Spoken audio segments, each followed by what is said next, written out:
ഇന്ന് തന്നെ ഡൗൺലോഡ് ചെയ്യൂ. കാണൂ നിങ്ങളുടെ ഫേവറേറ്റ് ഷോസ്. തിരക്കിനിടയിൽ ഇപ്പോഴാ ദിയമോളുടെ കാര്യം ഓർത്തത്. ദിയമോളിന് എവിടെ പോയി?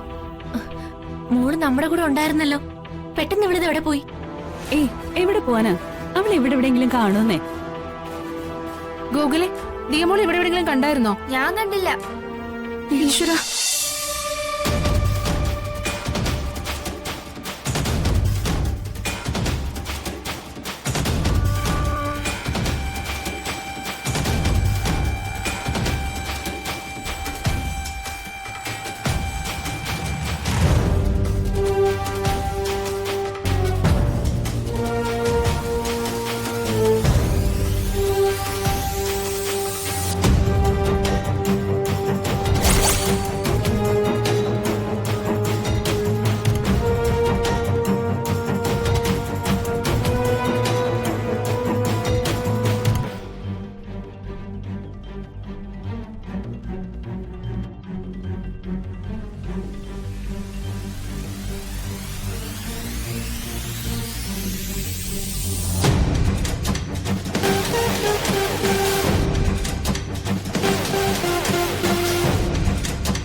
ഹായ്, എനിക്ക് തരൂ.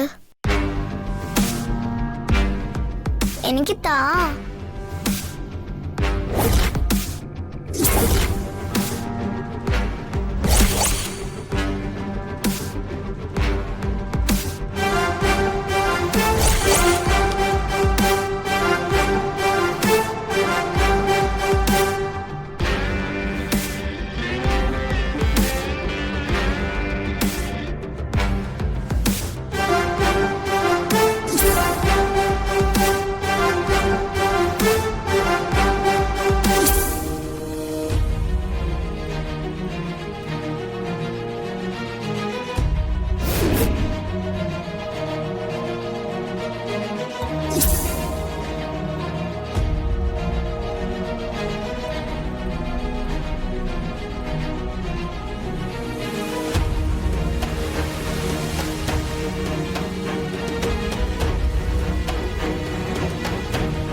വന്ദനെ,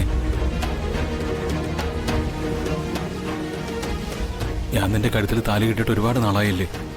എന്നിട്ടും വന്ദനയ്ക്ക് എന്നോടുള്ള അകൽച്ച മാറിയില്ലേ? ജഗനിപ്പോ എന്താ വേണ്ടത്? എന്റെ കഴുത്തിലെ താലി അഴിച്ച് വീണ്ടും കെട്ടണം അല്ലേ? അതെ. രണ്ടാം താലികെട്ട് 60 കഴിഞ്ഞ ദമ്പതിമാരാ നടത്തുന്നത്. നമ്മുടെ പ്രായം അവിടം വരെയൊന്നും എത്തിയില്ലല്ലോ. എത്തട്ടെ, അപ്പൊ ആലോചിക്കാം. ഏയ്, അതല്ല വന്ദനെ. പെണ്ണ് ബോധം കെട്ട അവസ്ഥയിൽ താലി കെട്ടിയ പയ്യൻ എന്ന ദുഷ്പേര് എനിക്കുണ്ട്. അബോധാവസ്ഥയിൽ താലി കെട്ടിച്ച പെണ്ണ് എന്ന ദുഷ്പേര് വന്ദനയ്ക്കുമുണ്ട്. എല്ലാവരുടെയും മുന്നിൽ വെച്ച് ഇന്ന് പരസ്യമായിട്ട് ഞാൻ വന്ദനയുടെ കഴുത്തിൽ താലി കെട്ടിയ നാളെ ആ കുത്തുവാക്കിൽ നിന്ന് എനിക്ക് രക്ഷപ്പെടാം. ക്ഷേത്രത്തിൽ വെച്ച് വേണ്ടപ്പെട്ടവരെല്ലാം സാക്ഷിയാക്കി താലി കെട്ടിയവരാണെന്ന് അഭിമാനിക്കാമല്ലോ. എങ്ങനെയുണ്ട്? ആശയൊക്കെ കൊള്ളാം, പക്ഷേ എനിക്ക് സമ്മതമല്ല. അതെന്താ? വ്യക്തിവൈരാഗ്യം വെച്ചുകൊണ്ട് ആക്ഷേപിക്കാൻ നടക്കുന്നവർക്ക് മറ്റൊരു കാരണം കൂടി കിട്ടും. അച്ഛനമ്മമാരുടെ രണ്ടാം കെട്ട് ദിവസം തന്നെ രണ്ടാം കെട്ട് നടത്തിയ മക്കളെന്ന്. ശരിയല്ലേ? ആ, അതും ശരിയാണ്. എന്നാ അങ്ങനൊരു രണ്ടാം കെട്ട് ഇപ്പൊ വേണ്ട. വേണ്ട. പിന്നെ ഒരു പക്ഷേ ജഗൻ മറന്നു കാണും. ഒരിക്കൽ ക്ഷേത്രത്തിൽ വെച്ച് സ്വയംവര പൂജയുടെ അന്ന് എന്റെ കഴുത്തിലെ മഞ്ഞച്ചരട് മാറ്റി സ്വർണമാലയിലേക്ക് മാറ്റാൻ സഹായിച്ചത് ജഗൻ മറന്നു കാണും. ജഗൻ ഓർക്കുന്നുണ്ടോ? ഓർമ്മയുണ്ട്. പിന്നെ ജഗനോടുള്ള വെറുപ്പും അകൽച്ചയും ഞാനിപ്പോഴും കൊണ്ട് നടക്കുന്നുണ്ടോ എന്നല്ലേ സംശയം. അതിനൊക്കെ ഇന്ന് രാത്രി ഞാനൊരു തീരുമാനം പറയാം. അതോടെ എല്ലാം വ്യക്തമാവും.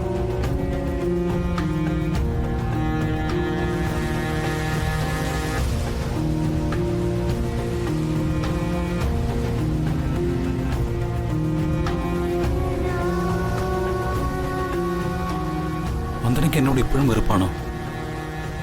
അതൊക്കെ മാറി കോംപ്രമൈസ് ആയെന്ന് തോന്നി തുടങ്ങിയത് കൊണ്ടാണ് ഈ യാത്ര തിരിച്ചത്. എല്ലാം പാഴായിപ്പോയോ?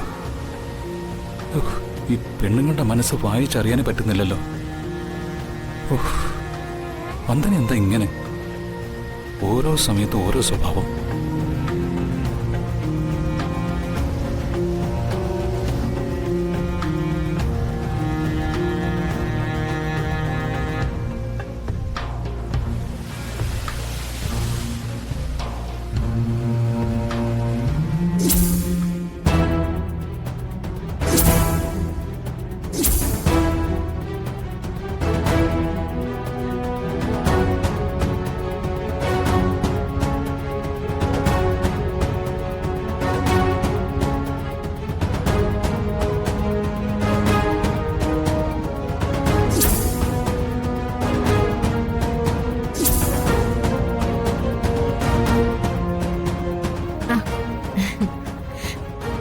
നോക്കു ചേച്ചി, രണ്ടുപേരുടെ നിപ്പ് കണ്ട ആദ്യമായിട്ട് കല്യാണം കഴിഞ്ഞ് നിൽക്കുന്ന ദമ്പതികളെ പോലെ ഇല്ലേ?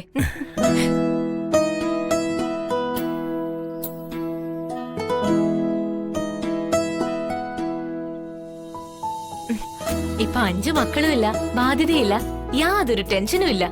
സ്വയം മറന്നു നിക്ക.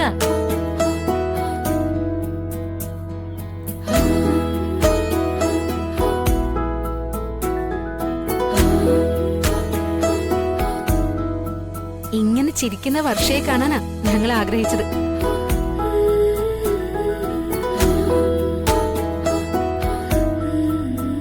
താലികെട്ട് കണ്ട് അങ്ങനെ ഒരു ഭാഗ്യം ഉണ്ടായല്ലോ. അതിന് കാരണക്കാരിയായ ദിയമോൾക്ക് വേണം നന്ദി പറയേണ്ടത്.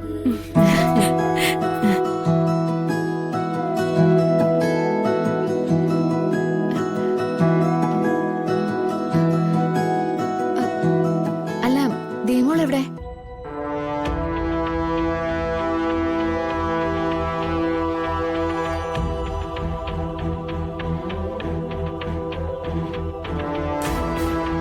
തിരക്കിനിടയിൽ ഇപ്പോഴാ ദിയമോളുടെ കാര്യം ഓർത്തത്. ദിയമോൾ എവിടെ പോയി? മോള് നമ്മുടെ കൂടെ ഉണ്ടായിരുന്നല്ലോ, പെട്ടെന്ന് ഇവിടുന്ന് എവിടെ പോയി? ഏയ്, എവിടെ പോവാനാ? അവൾ ഇവിടെ എവിടെയെങ്കിലും കാണുന്നേ. ഗൂഗിളെ, ദിയമോൾ ഇവിടെ എവിടെയെങ്കിലും കണ്ടായിരുന്നോ? ഞാൻ കണ്ടില്ല. ഈശ്വര, പിന്നെ മോൾ ഇത് എവിടെ പോയതാ? കാട് പിടിച്ച സ്ഥലമാ, പോരാത്തതിന് കാടിനപ്പുറം കടലും.